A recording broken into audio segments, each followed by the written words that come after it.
Haringparty 2025, georganiseerd door de ondernemersvereniging te IJsendijke.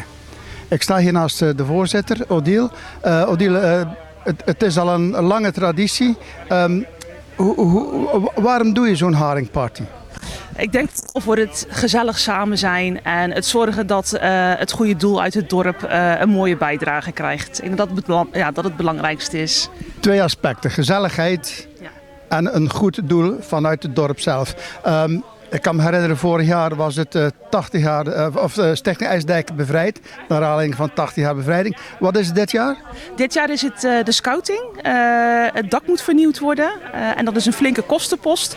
Wat de scouting zelf niet alleen kan dragen. Dus we hopen vanavond met de veiling een mooi bedrag op te halen voor een nieuw dak. Een flink bedrag voor Scouting IJsendijke. De ondernemersvereniging organiseert het. Maar we staan hier bij een van de plaatselijke horecagelegenheden, restaurant de Lausanne. Klopt. Ja, eigenlijk is het de bedoeling dat we ieder jaar roleren, zodat alle horeca aan bod komt. Een leuke manier voor andere ondernemers ook om onze horeca te leren kennen. En dit jaar was de Lausanne aan de beurt.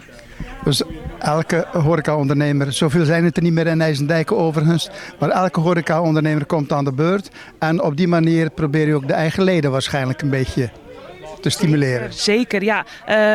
We vinden het leuk om onze eigen leden, wat een kleine 50 leden zijn, om die op deze manier ook bij elkaar te halen. We nodigen ook andere ondernemers uit vanuit de omstreken. Het geeft een leuke synergie als we vanavond hier allemaal bij elkaar zijn. En een leuke synergie, ondernemers uit IJsendijke, ondernemers uit de regio. Het begint een beetje binnen te druppelen. Wat verwacht je dan? Ik hoop vanavond 60, 70 man misschien. Dat zou ik mooi vinden. Ja, en voor ons is dat, voor onze begrip is dat mooi. Ja.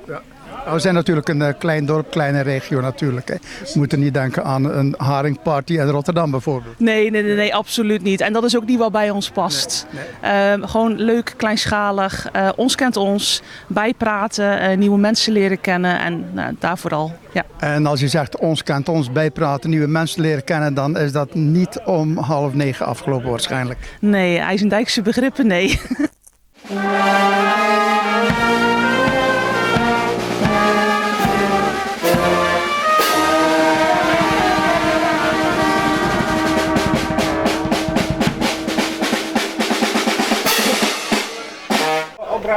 Dat het op gaat brengen. En laat ons starten. En we beginnen met het eerste bod. Wie brengt het eerste bod uit? 5 euro. Nummer 12, 10 euro. 10. Nummer 5, 10 euro. Nou. Nummer 4, hoeveel? 10. Nummer 18, wat gaat hij bieden? Nummer 18. 35 euro, nummer 18. En we gaan verder. We zijn er nog lang niet. Wie biedt er meer? Wie gaat er overheen? 10 euro voor nummer 15. Ik sta hier naast Martine de Bruin, notaris in IJsendijke.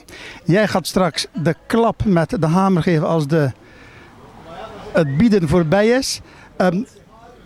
Behalve die ene klap met die hamer, wat doet een notaris bij evenementen als deze eigenlijk? Mijn belangrijkste taak van vanavond is dat ik de enige weet hoe lang deze veiling gaat duren vanavond. Dus ik stel de tijd in en ik hou in de gaten dat straks netjes opgeschreven wordt wie wat geboden heeft. Dat netjes opgeschreven wordt. En ik ben de enige die weet wanneer ik die klap mag geven. En ik let er dan op dat het tonnetje ook daadwerkelijk naar degene gaat die dan het laatste bod heeft gedaan. Dus je hebt niet veel te doen, maar het is wel de eindverantwoordelijkheid van deze avond. Belangrijke taak, ja. Ik hoor net noemen wat was het? Engels? Amerikaans bieden. Wat is dat? Ik ga straks een tijd instellen en iedereen mag gedurende die tijd een bieding doen. Het is niet degene die het hoogste bod gedaan heeft vanavond die het tonnetje wint. Het gaat erom degene die het laatste bod gedaan heeft voordat de hamer wordt geslagen. En vandaar die tijd die jij als notaris moet bijhouden. Dan ga ik jou de hamer teruggeven. Die had ik even van je gepikt. Maar ik zou zeggen, we wachten op de klop van de houten hamer. Dankjewel.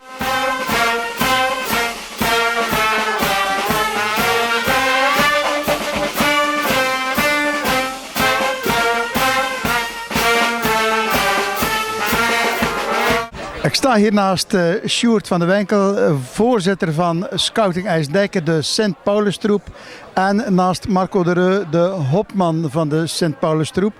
Zojuist hoorden we de klop van de houten hamer die de notaris als laatste gaf. We hebben het bedrag ondertussen gehoord. Ik denk dat ik hier naast tevreden mensen sta. Ja, we zijn zeker tevreden. Kijk, een dakrenovatie kost natuurlijk een hoop geld. En ja, alle kleine beetjes kun je erin gebruiken natuurlijk. Maar er is nu wel een forse stap gezet. Dus mag het bedrag ook al bekendgemaakt worden? Of is dat de verrassing voor dadelijk? Nou, het bedrag mag wel bekendgemaakt worden, denk ik. Nou, die is uiteindelijk afgehamerd op €1470.